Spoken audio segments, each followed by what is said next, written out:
अस्सलाम वालेकुम नाज़रीन। ड्रामा सीरियल महशर की आने वाली एपिसोड्स बहुत इंटरेस्टिंग होने जा रही हैं। जैसा कि अब्दुल रहमान ने आयमा से मशवरतन फ़ोन किया और उसे इन्फॉर्म किया कि वो शादी करने वाला है। जब आयमा को इस हकीकत का पता चलेगा तो क्या वो अपने वालिदैन को इस हकीकत से आगाह करेगी या यहाँ पर वो खामोशी इख्तियार करेगी। और वहीं दूसरी जानिब फौजिया परवीन के अरमान पूरे हो गए हैं और मानिक से फौजिया की शादी हो गई है। तो क्या होने वाला है इस शादी का अंजाम और क्या ट्विस्ट आपको देखने को मिलेगा, ये बताएंगे हम आपको आज की इस वीडियो में। तो अगर आपने हमारा चैनल अभी तक सब्सक्राइब नहीं किया है, बहुत शुक्रिया के साथ पहले चैनल को सब्सक्राइब कर दीजिए। तो जैसा कि सबको यही लग रहा था कि पारस की और अब्दुल रहमान की लव स्टोरी शुरू होने वाली है और इस तरह से चंद एपिसोड गुजर जाएंगे, लेकिन यहाँ पर ऐसा बिल्कुल भी नहीं दिखाया गया। तो जैसा कि पारस को पता चलता है कि उसकी फुप्पो की कॉल आई है और फुप्पो उससे कहती है कि तुमने अब्दुल रहमान को और अहमर को वहां पर रखा हुआ है, आखिर तुम एक लड़की हो और नौजवान लड़के तुम्हारे साथ रहते हैं, तुम उन्हें निकाल क्यों नहीं देती हो? मैंने ये भी सुना है कि तुम रातों को अक्सर उनके साथ घूमती फिरती भी हो, आखिर तुम्हारे क्या ताल्लुकात हैं इनके साथ? अब यहाँ पर तो पारस को बहुत ही ज्यादा गुस्सा आता है। अब वो जाकर समीर से पूछेगी कि तुमने फुप्पो को ऐसा क्या कहा है कि वो मुझसे इस किस्म की गुफ्तगू कर रही हैं, और फुप्पो को कैसे पता चला कि यहाँ पर जो कुछ भी हो रहा है? शुक्र है कि वक्त पर तुम्हारी हकीकत मेरे सामने आ गई और मेरी आंखें खुल गईं। और वहीं पारस को इस बात का यकीन हो गया है कि जो गुंडे बदमाश लड़के मेरे पीछे लगे थे वो भी समीर ने ही लगाए थे, ताकि पारस उनसे डर जाए और डर कर जल्दी से समीर से शादी के लिए हाँ कर दे। और जब इस हकीकत का पारस को पता चलेगा तो वो समीर से कहेगी कि तुमसे शादी से पहले तुम्हारी सारी हकीकत खुलकर मेरे सामने आ गई है, क्योंकि जो लड़के तुमने मेरे पीछे लगाए थे वो तुम्हारी एक साजिश थी। फिर भी मैंने तुम्हें ही कॉल की और तुम्हें ही बताया, लेकिन तुम अपनी बिजनेस मीटिंग्स में इतना मसरूफ थे कि तुम्हें मेरा कुछ ख्याल नहीं। लेकिन जब मैंने उसी वक्त अब्दुल रहमान को कॉल की तो वो एक ही कॉल पर मुझे बचाने आ गया और वहाँ मुझे इस चीज का एहसास हो गया कि कौन मेरा अपना है और कौन गैर है।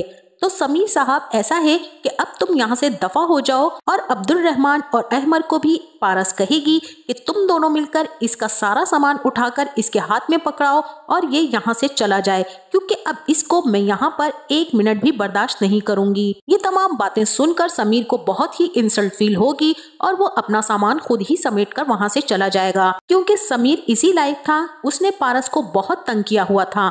अब उसको पता चल गया कि ये एक आजाद ख्याल लड़की है जो अपना अच्छा और बुरा बहुत बेहतर तरीके से जानती है। इसीलिए उसने समीर के इस रवैये को पसंद नहीं किया और उसे वहाँ से 9-2-11 कर दिया। अब यहाँ पर पारस अब्दुल रहमान से खुद अपनी मोहब्बत का इजहार करेगी और कहेगी कि मैं तुमसे शादी करना चाहती हूँ। अब अब्दुल रहमान के लिए भी ये फैसला बहुत ही आसान हो जाएगा कि मुझे भी अब पारस से शादी कर लेनी चाहिए, क्योंकि यही वो लड़की है कि जिसके बारे में मैं हमेशा सोचा करता था, यही वो लड़की है जो मेरी आइडियल है और जैसी मैं चाहता था। इसीलिए अब अब्दुल रहमान आयमा को कॉल करेगा और उसे बताएगा कि आयमा, मुझे तुम्हारी जिंदगी के सिर्फ 2 मिनट चाहिए और मैं तुमसे बात करना चाहता हूँ। अब वही आयमा कहेगी कि बोलो अब्दुल रहमान, ऐसी क्या बात है? तब अब्दुल रहमान कहेगा कि तुम जानती हो ना कि हमारी शादी किन हालात में हुई है और मैं तो ये शादी करना भी नहीं चाहता था।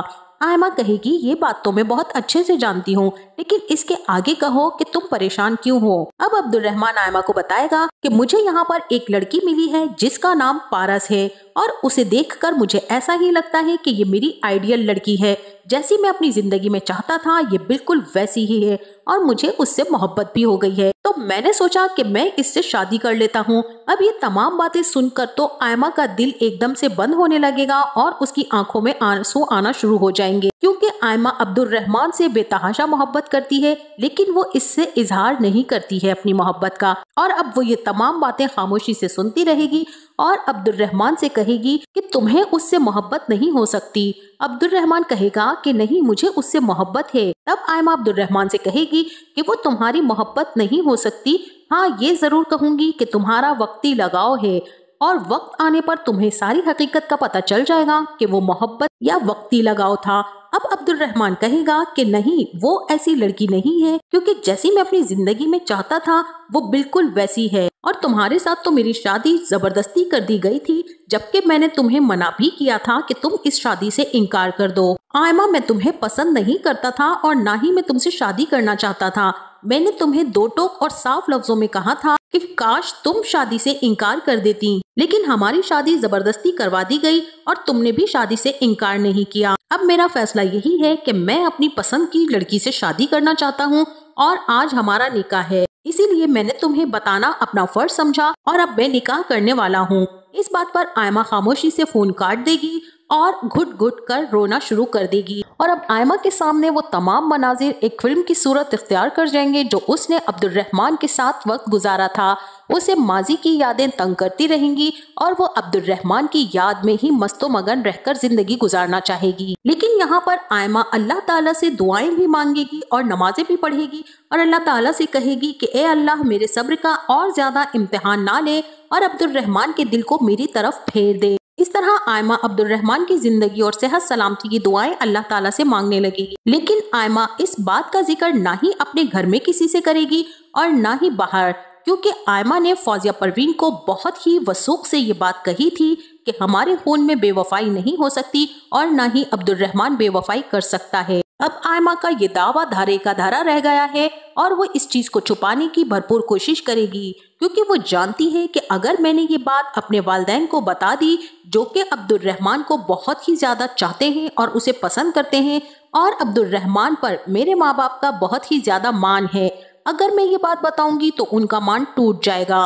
और हो सकता है कि अब्दुल रहमान के साथ साथ मेरे वालिदैन भी मुझसे ना छूट जाएं। ऐसा ना हो कि मैं अपने वालिदैन को खो दूं। इसीलिए आयमा खामोशी से इन तमाम बातों को बर्दाश्त कर जाएगी और अब अब्दुल रहमान तो अपनी जिंदगी में बिजी हो जाएगा, उसके पास पारस आ जाएगी और वो अपनी जिंदगी का आगाज कर देगा। लेकिन अब्दुल रहमान अभी पारस को इस हकीकत से आशना नहीं करेगा कि वो पाकिस्तान में पहले ही एक बेहद खूबसूरत लड़की से शादी कर चुका है। ये तमाम हकीकत वो अभी पारस से छुपाएगा, लेकिन जैसे ही वक्त के साथ साथ पारस पर ये तमाम हकीकतें आश्कार होंगी तो वो आयमा की तरह रिएक्ट नहीं करेगी, बल्कि वो एक आजाद ख्याल लड़की है, वो जरूर कोई ना कोई तमाशा खड़ा करेगी और अब्दुल रहमान को छोड़ देगी या फिर उससे ऐसा फैसला करवाने की कोशिश करेगी कि वो या तो आयमा को अपने निकाह में रखे या फिर पारस को। अब अब्दुल रहमान पर यह फैसला करना मुश्किल हो जाएगा। और वहीं दूसरी तरफ फौजिया परवीन और मानी की भी शादी हो जाएगी। मानी तो बेचारा बहुत ही मायूस हो चुका है और उसे लगता है कि उसकी जिंदगी में एक बहुत ही बड़ा अजाब मुसल्लत किया गया है फौजिया परवीन का नाम शामिल करके।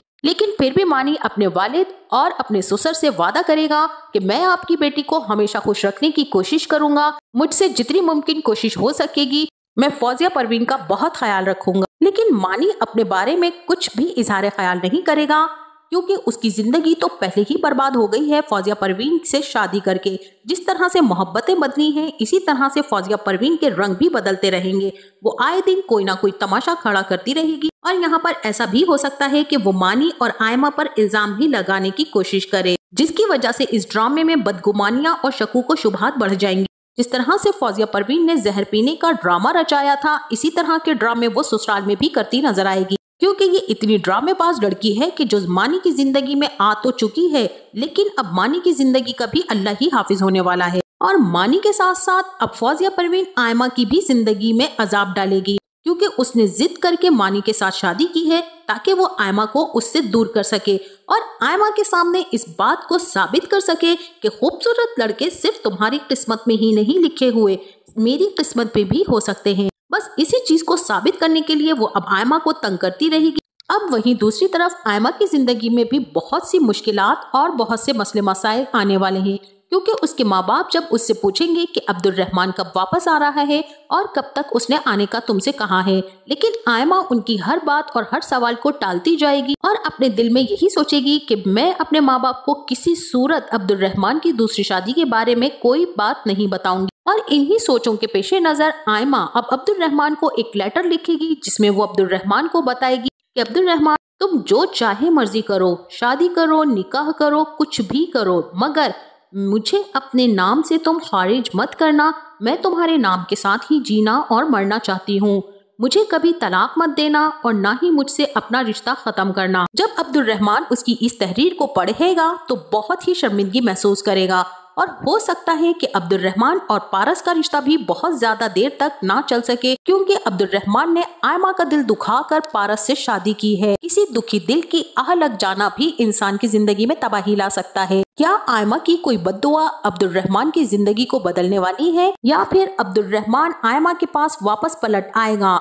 आपका इस ड्रामे के बारे में क्या ख्याल है? हमें अपनी कीमती राय से जरूर आगाह कीजिएगा। जाते जाते वीडियो को लाइक और चैनल को सब्सक्राइब करना ना भूलिएगा। अपना बहुत सा ख्याल रखिएगा। मिलते हैं नेक्स्ट वीडियो में, तब तक के लिए अल्लाह हाफिज।